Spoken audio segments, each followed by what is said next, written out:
Problem In for LCTV's Taking a Look. Today, we're happy to have a rising star in the exciting sport of American fast track racing.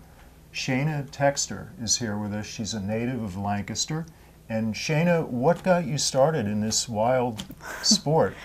Just really, it's been in my blood my entire life. My father raced flat track and road racing as well, and then my brother started doing it, and shortly after watching him, I decided I wanted to give it a shot, and haven't looked back since. That's neat, and I understand the sport runs deep in your bloodlines because both grandfathers were involved in racing. Yeah, my grandfather was Tex on my dad's side. He was involved in motorcycles my entire life. He had a Harley-Davidson shop out of Lancaster Harley-Davidson in Willow Street, Pennsylvania. Oh. And before the war, he tried racing a little bit, and then the war came around, and he stopped riding. But he eventually went on to tune motorcycles for some other riders. Got my dad involved, and that was his side. And my grandfather on my mom's side, Glenn Fitzcharles, was a very popular sprint car driver around the Northeast area. Raced the URC championship, and went on to go into the Sprint Car Hall of Fame. So it's in my blood for sure. Yeah, big shoes to fill maybe. Yeah. And you've been on a bike since the tender age of about what, three and a half? Yeah, 3 years old. I got on a motorcycle. My first bike was a Suzuki JR50. Started out with training wheels on it, and slowly took them off, and did a little bit of racing when I was 4 years old.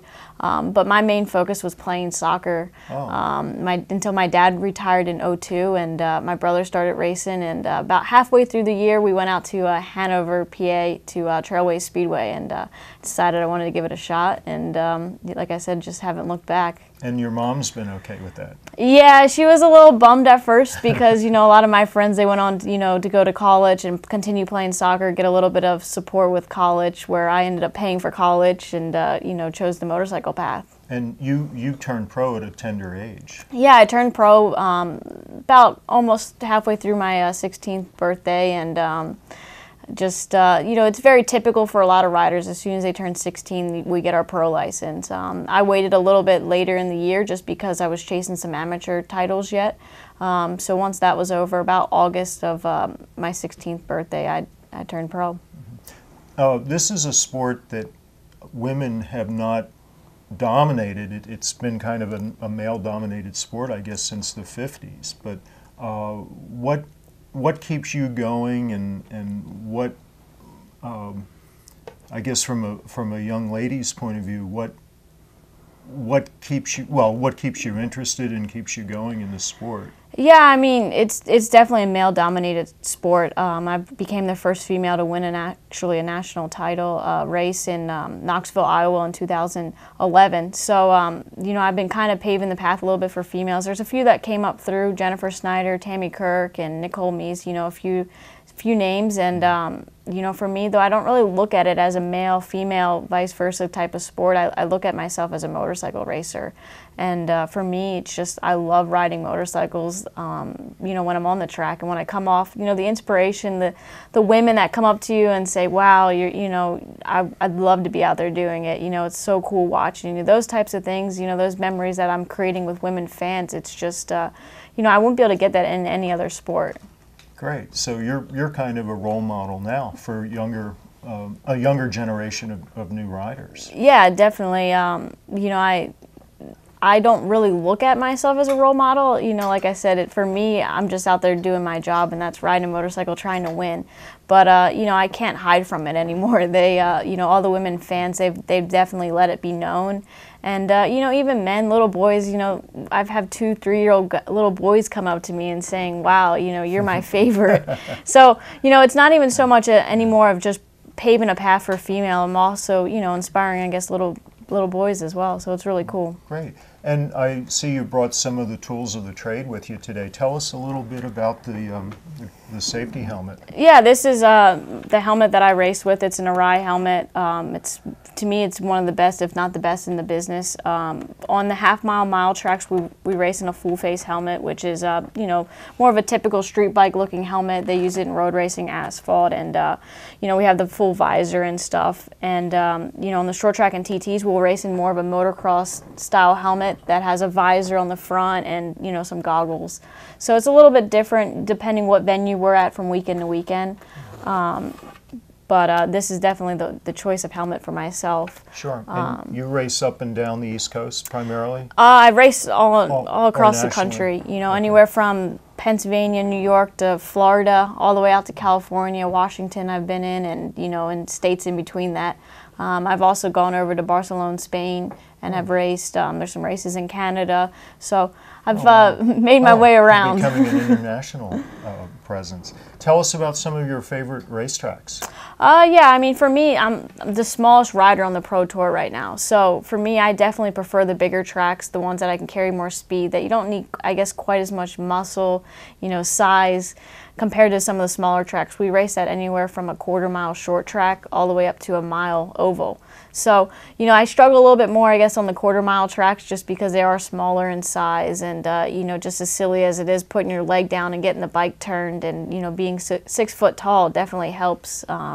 Where the mile tracks, it's kind of similar to, what you see with NASCAR when they go down to Daytona. You got that draft and you're trying to work together and be smart. It's a little bit more, I guess, technical racing. And, my size definitely comes into play a little bit there. They say every 7 pounds is a horsepower. So wow. Being that I'm the smallest, I definitely, have a little bit of an advantage. But I also got to try and get the bike hooked up as well. Wow.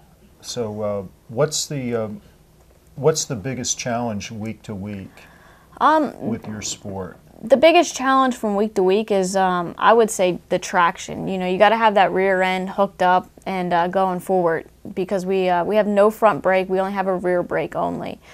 So we come into the corners. We usually, get a little sideways in order to turn the bike. And so I would definitely say for me and a lot of guys, it's whoever has the bike set up the best is, going to win that day. Right. So you have to rely on your team. Oh yeah, definitely. You definitely got to have a good team behind you. I would say it's almost becoming more and more important to have a good mechanic and team behind you and motorcycle than it is so much as it's up to the riders. Because you can only do so much with the bike. Exactly. It's really, I mean, for us, it's like riding a bicycle. When we throw a leg over except a motorcycle. You're going how fast? Yeah, I mean, sometimes we're going up to 130 mile an hour. So, wow. For us, it's just turning the throttle, trying to get through the corners as fast as you can. But if your bike's an ill-handling motorcycle, you're not going to be able to do it that fast. And I guess you've had some spills along the way. Tell us a little bit about what it feels like to crash out. Yeah, definitely. I mean, they tend to say you don't know if you're going fast enough till you crash, but that's the hard way to find it out. So we definitely have that little bit of a comfort zone. I've definitely had my fair share of crashes over the years. Some have hurt worse than others. Sometimes I'll hit the dirt and it feels like I just smoked a concrete wall. But thankfully American Flat Track has a lot of safety equipment. We actually have an air fence system that they put up across all of the walls, the barriers. So it's almost like, those trampoline moon bounces that you see at the fairs and stuff. Wow. When we hit one of those, our bodies will bounce off of that and it'll absorb us instead of smoking the concrete wall and that kind of stuff. So it's definitely nice to have that safety. Very good. And tell us a little bit about your racing suit. Yeah, my suit, it's actually made out of kangaroo.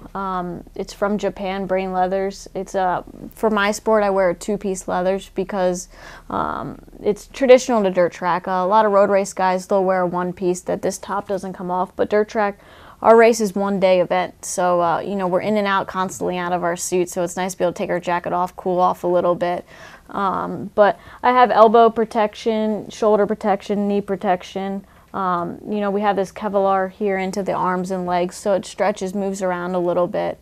But this is a suit that I trust, a brand that I trust to wear.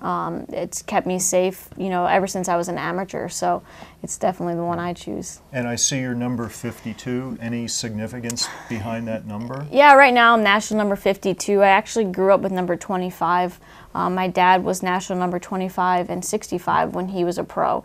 So my brother took 65 at a young age and I took 25. Okay. But when I got my national number, which you get by qualifying for your first main event, 25 was already taken.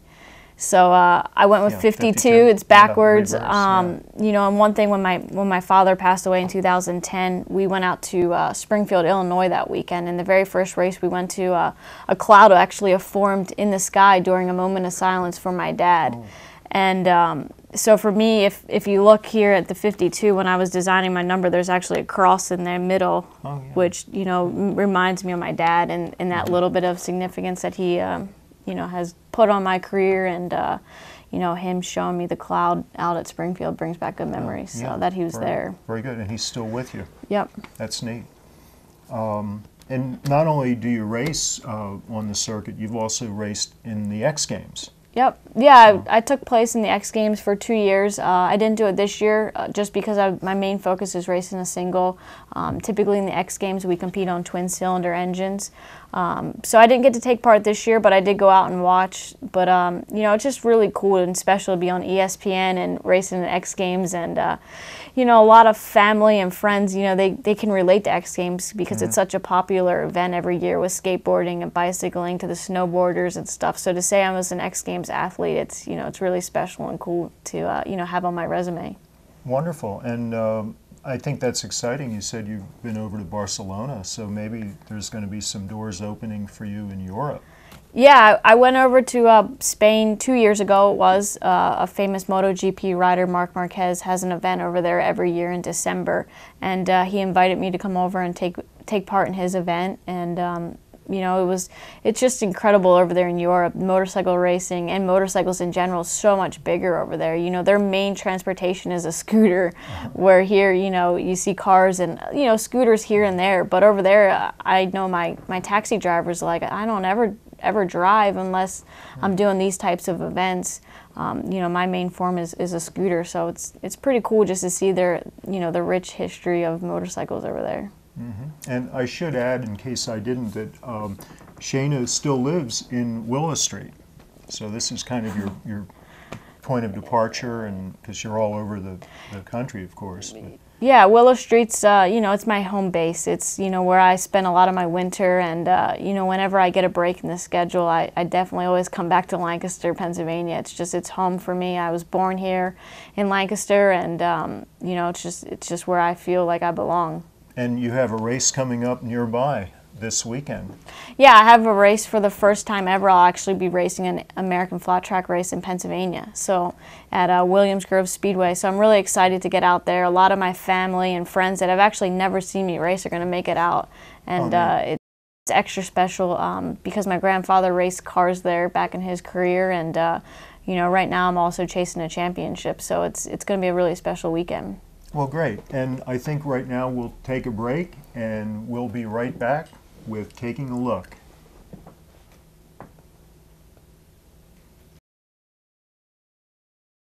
LCTV 66 is your community channel, and your donations keep us on the air and help to produce more local programs. Send your tax-deductible donation of $500, $100, or more to the address on the screen. Or think of it this way: for the price of a couple of movie tickets, you can help support your community channel. Send what you can and be a part of all that is good about Lancaster County. Thank you for your tax-deductible donation to LCTV 66, Lancaster's Connection. Enjoy Mormon Tabernacle Choir, music in the spoken word, Sundays at 8:30 till 10 a.m. and 10:30 p.m. till midnight on LCTV 66, your local connection.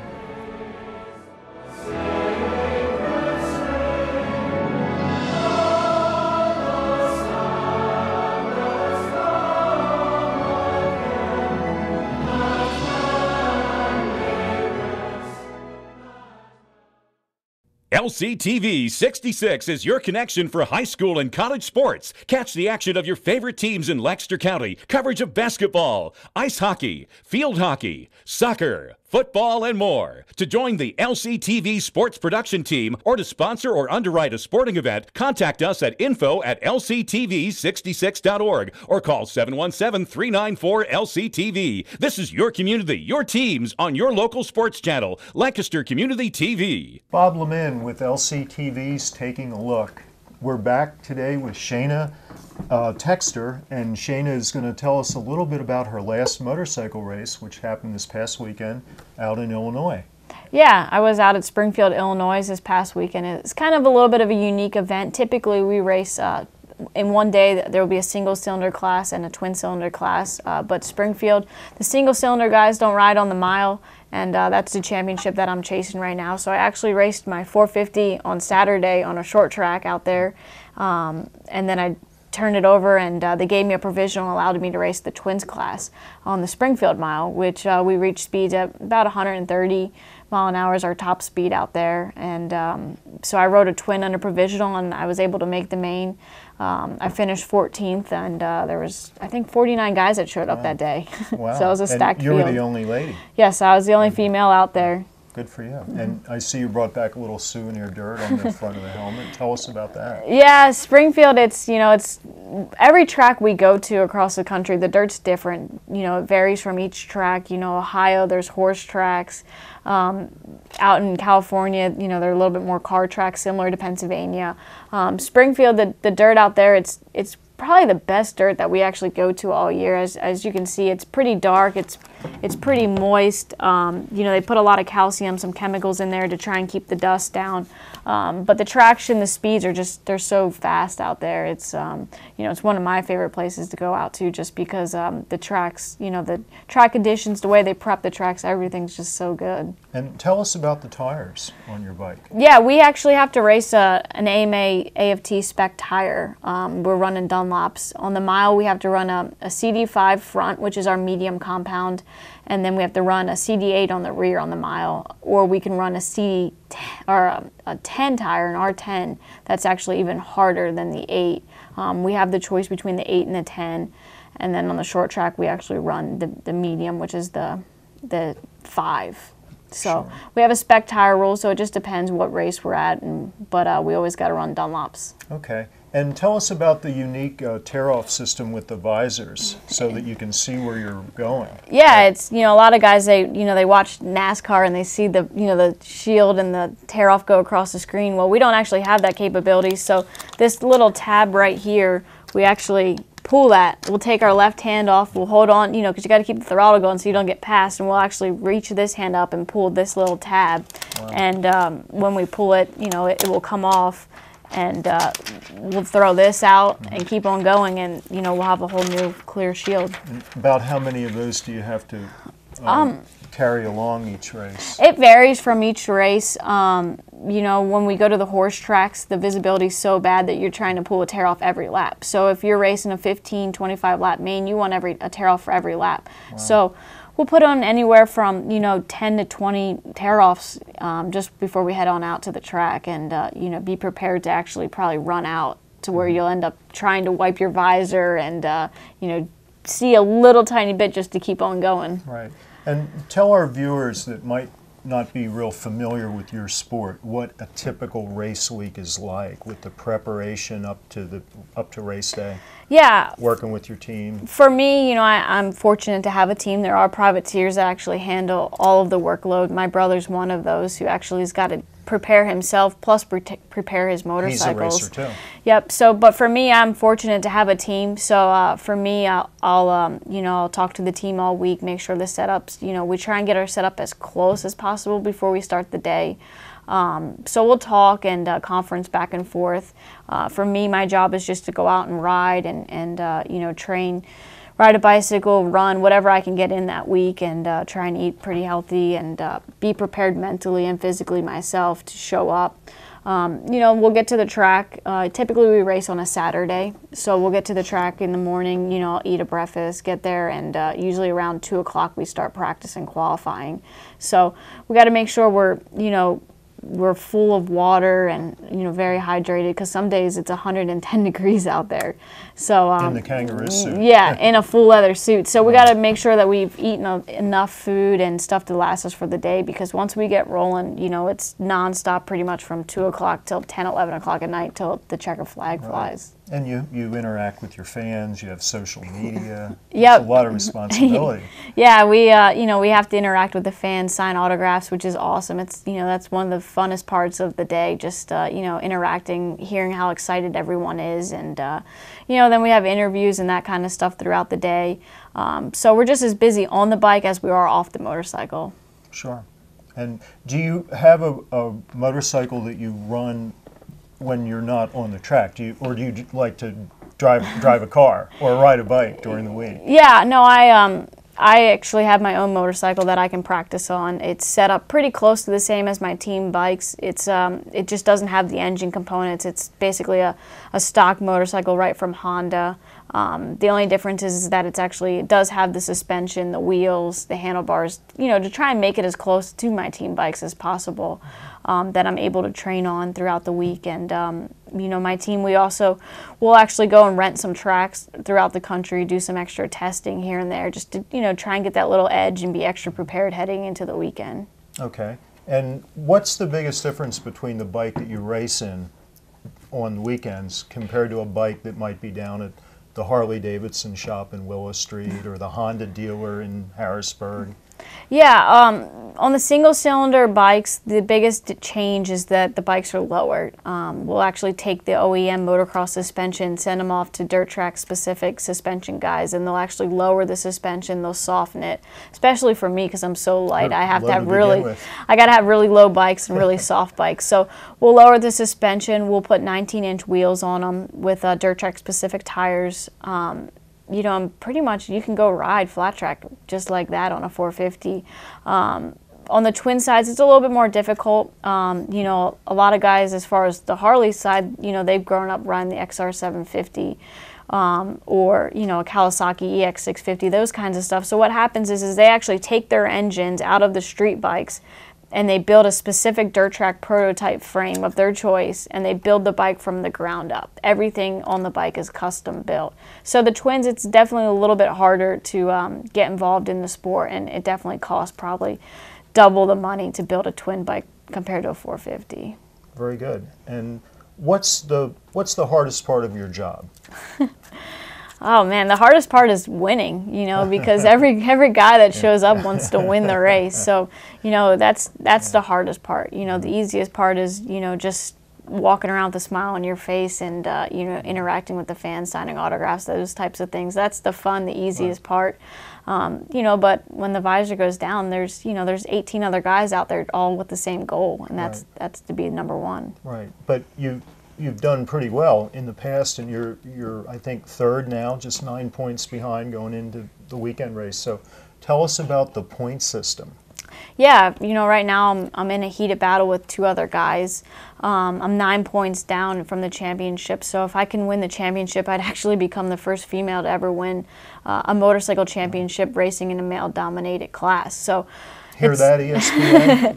It's a big challenge ahead, but I also have the most wins on the season right now with 4. So I'm really confident that we can get it done.